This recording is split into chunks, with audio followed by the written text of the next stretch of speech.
Hello and welcome to 30 Minutes, a community service program from Thunderbolt Radio and Digital.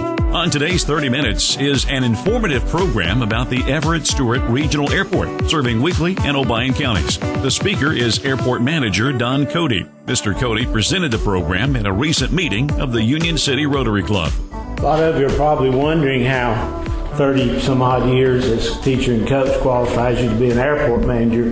The short answer is it does not. It's been a pretty steep learning curve over the last 2.5 years, but it's been a good change. I really enjoyed my career coaching and teaching.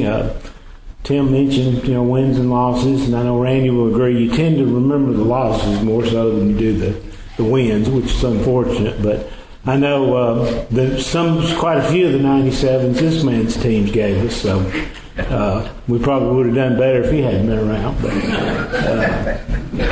I want to talk to you a little bit today about our airport and some things I think are important. And I was a little bit afraid. I didn't know who had spoken last from the airport or what kind of updates you'd had. And so I was a little bit afraid some of this would be maybe old hat to you. But if Joanne was the last one, I probably should have went back further than what I did.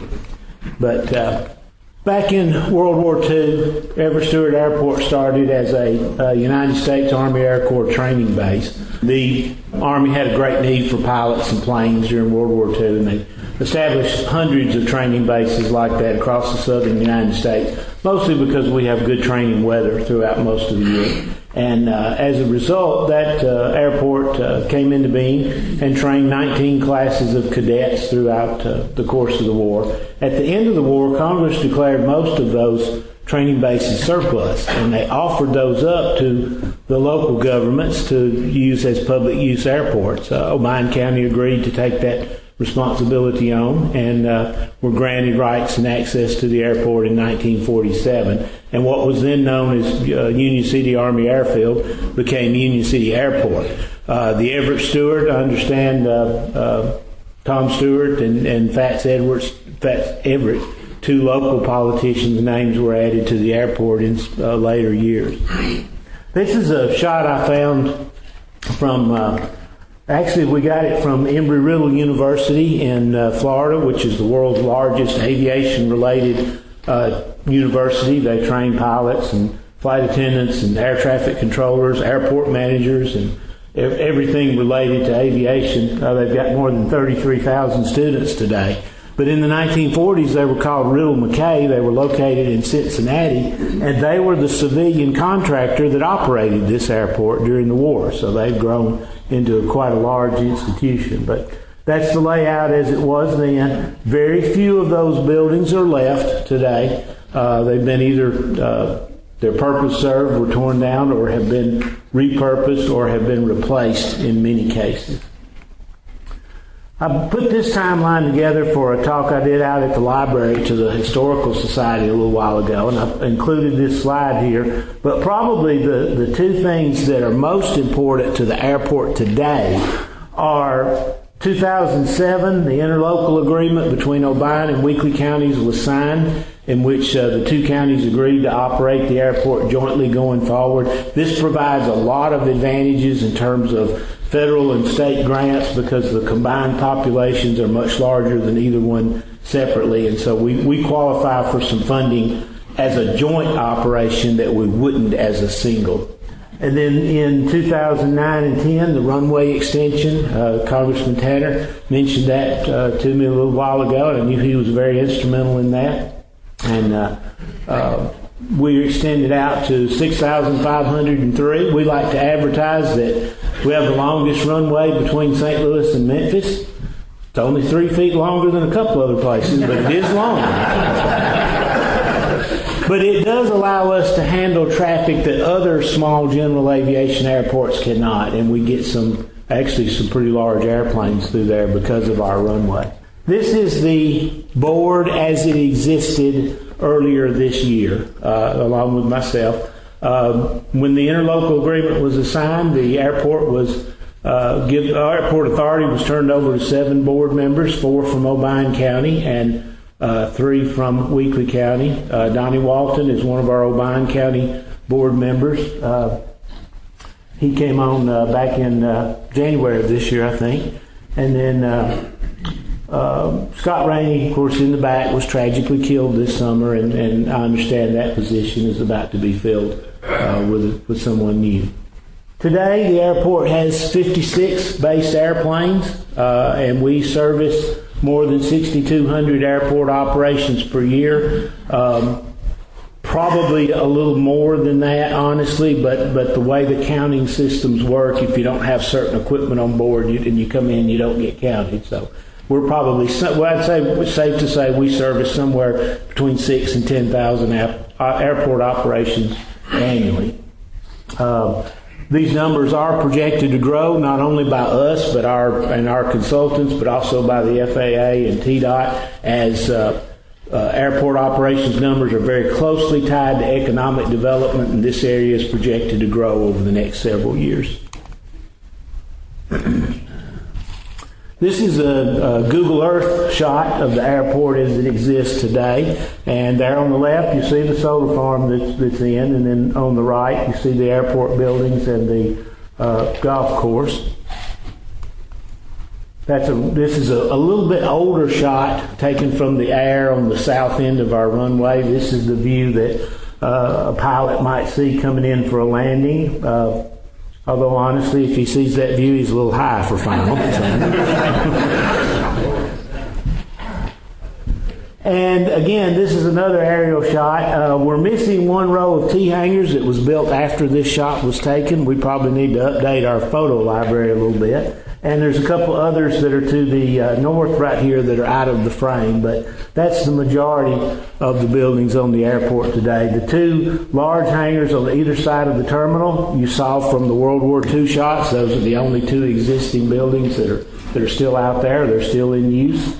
They do need some renovations, and I'll discuss that in just a little bit, but those buildings are over 80 years old now and have served us well and hope to serve us going forward. The control tower, just a little bit of trivia, the control tower for the old World War II airport sits where our brick terminal building sits today. So when the new terminal was built in 87, I think, they had to tear the old control tower down to put that there. We have several businesses that are permanently based at the airport. Full Stop Aviation and Union City Aviation Holdings are two businesses that are founded and operated by Justin Wright and Connor Rinker. They were started up roughly 2020. Full Stop is an aviation maintenance, repair, and restoration shop. They occupy the south hangar, the South World War II hangar that you just saw on the picture. And they have a robust business servicing a number of different types of aircraft, both small and large. Union City Aviation Holdings is an aviation management company, I guess you would call it. They provide pilot services and aircraft management services to local individuals owning jet and turboprop airport. That group has grown a lot and utilizes the airport quite often. The two together also operate a flight school, which stays very busy. And I know from speaking with other airport managers, airports that don't have a based flight school don't grow, because you've got to have new blood coming into the system. Too many pilots look like me, honestly, rather than some of the younger members in here. And so we need to be training a new generation of pilots to take over for us old guys, but also to grow the business of aviation. Lester Flying Services, operated by Tony Lester, also gives flight instruction on the field, and we have a number of other flight academies that fly in regularly. These come from Jackson, Paducah, Cape Girardeau, SIU, MTSU. All of those have large flight schools that fly in and out a lot. We also give FAA mandated exams, so we get a lot of pilot traffic for those. And so those airplanes are in and out a lot. Those pilots are in and out a lot. And the good thing is, in terms of our community, is almost all of them, when they stop, take one of our crew cars, which is basically a loaner car. You know, when you fly into a different airport, you got to have a car to get around. And so we keep 3 out there that we can loan to the pilot. And they go into town and they eat meals, and sometimes they stay overnight at hotels, and they conduct business and buy things and that sort of stuff. And we'll discuss a little bit of that a little bit later on, but it provides a lot of economic benefit to both communities. We also, one of our most regular customers are the state of Tennessee and the University of Tennessee. I think I skipped, who come in and out a lot with the business that they conduct in this area. Will Arrow is an aircraft maintenance shop at ESRA. It's owned and operated by William Wagner. They do a lot of turboprop-sized aircraft, also some smaller aircraft, in two of the newest hangars on the field. William started the business sometime more than 10 years ago. I wasn't able to find the exact date, but they've been around for a while. And in 21, their business had grown so much that their hangar they were in, which was constructed around 2014, was no longer large enough. So the airport was able to locate some economic development funding and build a second, basically identical hangar there on the north end, and they use both of those now. So Will's business has really grown. This last year, we added a parking lot and access road on what's called the land side, non-airport side of those hangars, so that the traffic going in and out of Will Arrow had access to his business without having to be directed onto the ramp, which is, a safety issue. This is a picture of those two hangars. The newest one is the one on the far left. The old one on the right, as you can tell, they're virtually identical. They're the two newest buildings that we have on the field, and they're located at the extreme north end of the airport. That's the new access road that we built last summer. Russell Flying Service, agricultural operator, better known as a crop duster. They've been there more than 40 years. Larry was no longer sure exactly what year he started there, but Larry Russell founded that business many years ago. It's operated today by his son, Charles, and they do fertilizer application, crop dusting, a lot of different services for farmers throughout the area. They're in the north hangar.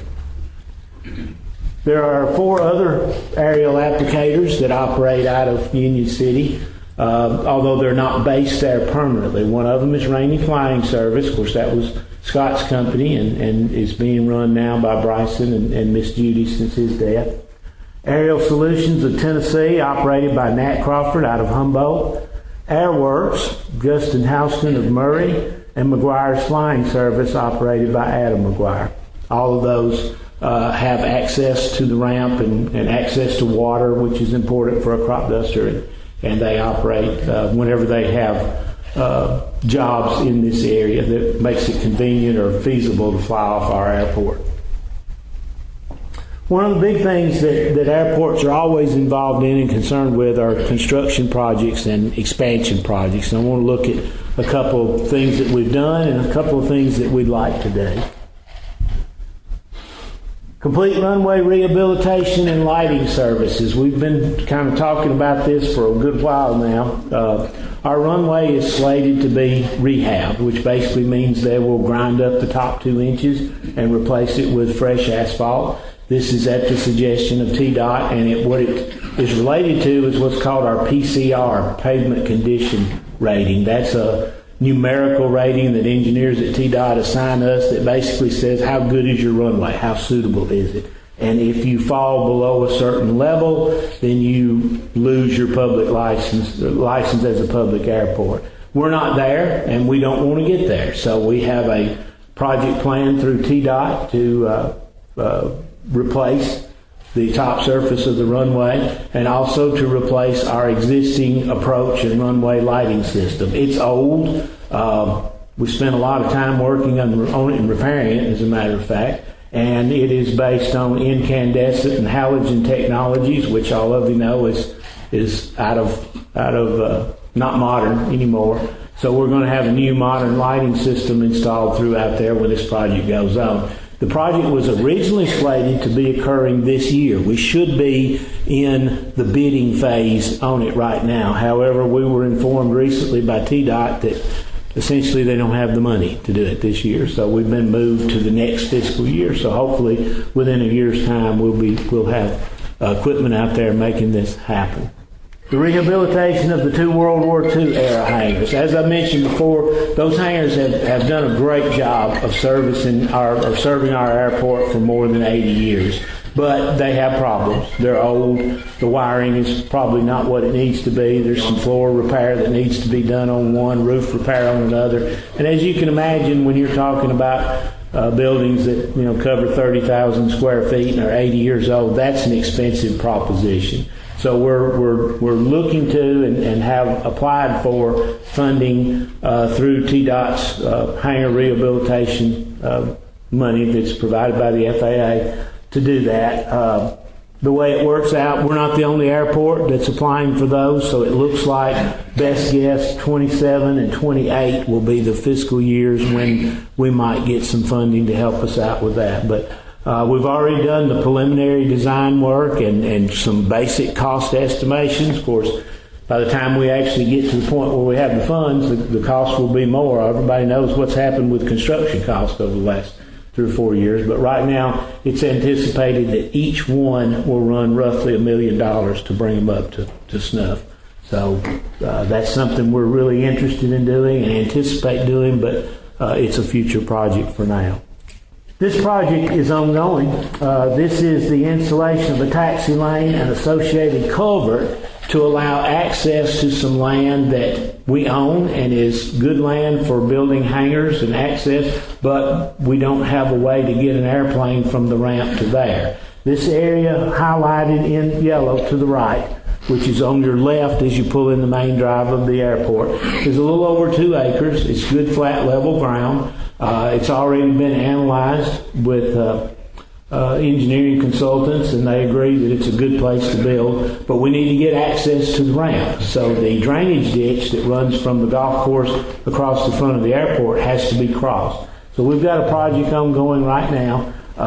They're in the final design phase. We expect to submit this out for bids next month and begin construction next spring. And that will open those 2 acres up for us to build new hangars, to lease the land for private individuals to build hangars. Whatever development works out first will go on there, but it's some of the better ground on the airport, and we're really looking forward to opening that ground up.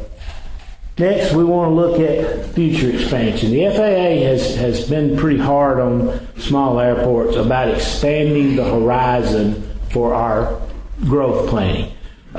Most airports tend to look 2 or 3 years down the road. They want us to have a 10 and 20-year plan.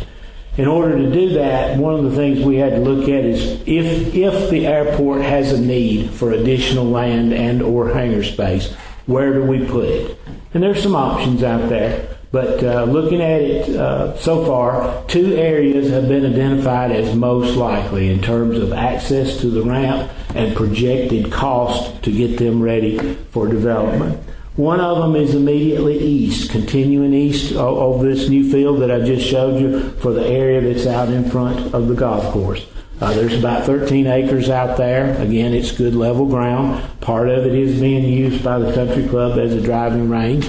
And the other section is to the south up along what we call the old taxiway. There's about 10 acres there, roughly, that's available. And both of those have been suggested as a possibility. In order to determine which one makes the most sense, we've got to spend a little money to do some study. Each one of those properties has both advantages and disadvantages in terms of airport growth and development. But we need to look at it from a feasibility standpoint as well as a dollars and cents standpoint to see what makes sense going forward. So I applied for a Delta Regional grant back in the spring, which we were just awarded. It was in the paper this week.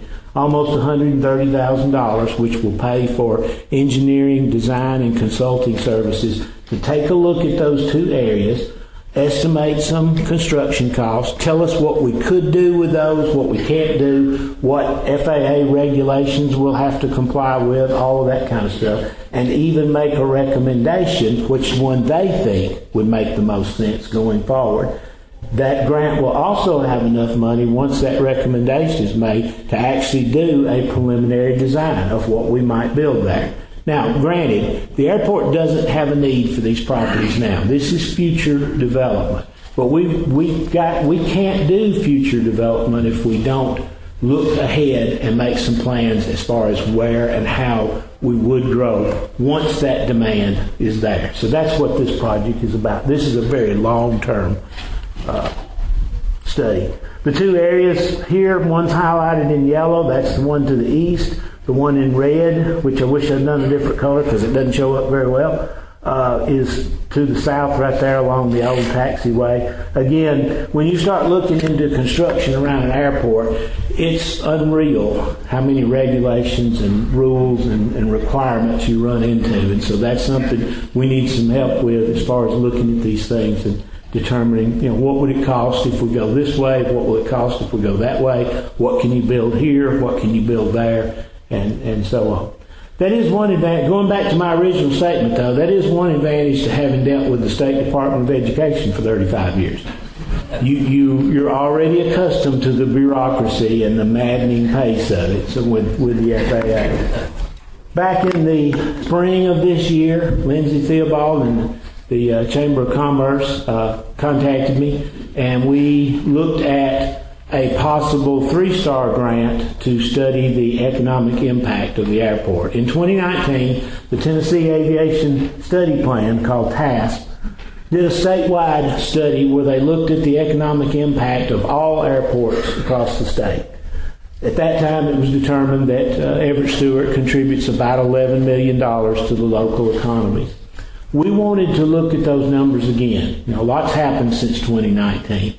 And at the time that we started this, there was no plan for TASP to update this. Since we started, they've decided they want to update their numbers too, so it'll probably get looked at again. But Lindsay was able to secure a 3-star grant, which we hired Economic Decision Group Incorporated to conduct a study. Some of you were involved with that.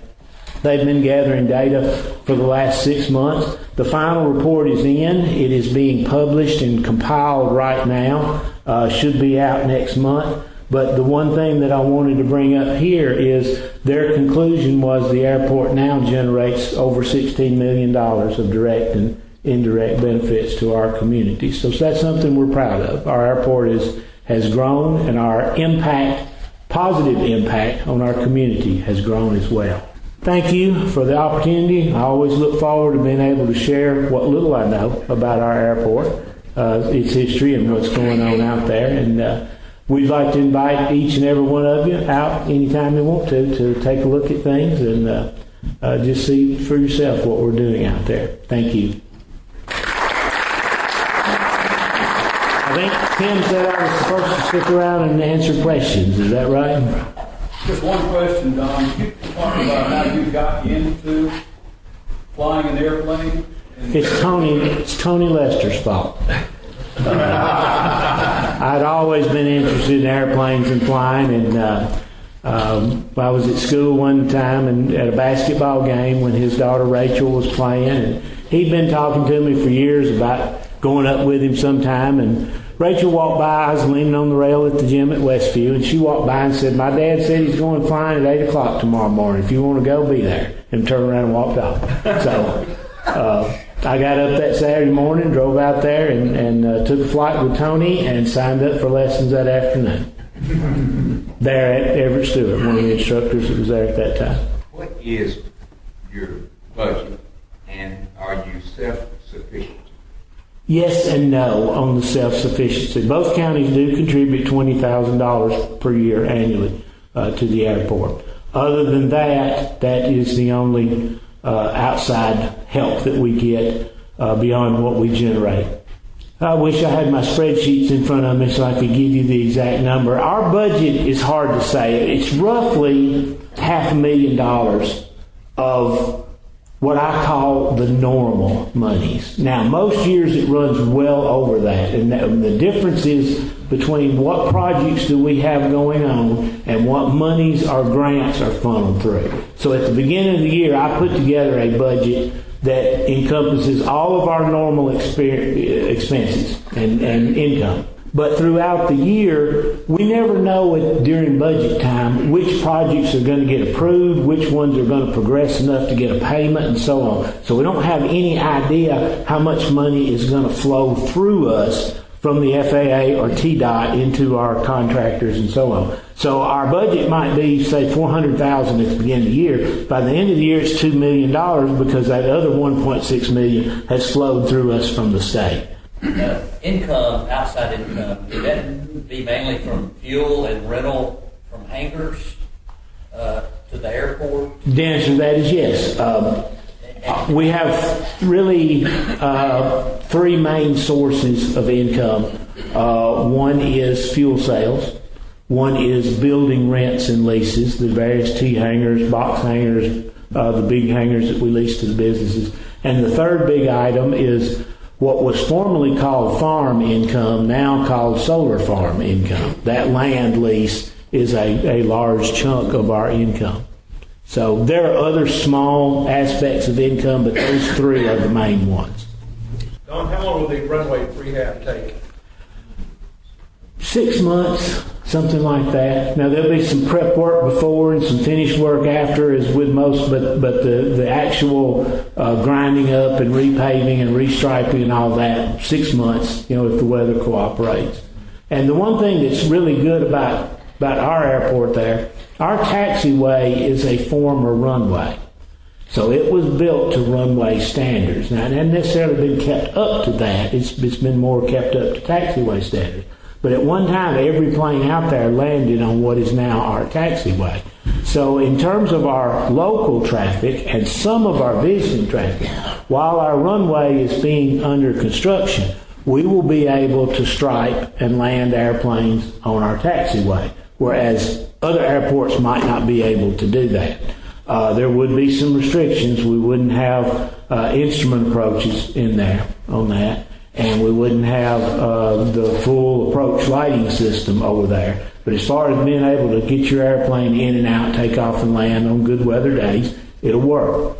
What won't work is some of the commercial traffic. Some of them, their insurance companies would never allow them to land on a temporary runway. That'll be individually, their company, their insurance. So some of them won't be able to come in here while that's going on. But a lot of them will. So. Do you keep track of the different types of planes that land at Everett, Stewart? And if so, can you say something about the data in terms of what type of aircraft lands most frequently, how many corporate jets you get a year, et cetera? I don't have those numbers, no. There are systems that are in place and evolving to do that, but we don't have all of that as of right now. We have some things that track. But right now, what's being tracked at our airport are two types of aircraft. One, if they have an ABDS receiver, which is a newer type of transponder that identifies aircraft. Many aircraft do, some don't. So they wouldn't show up in that system.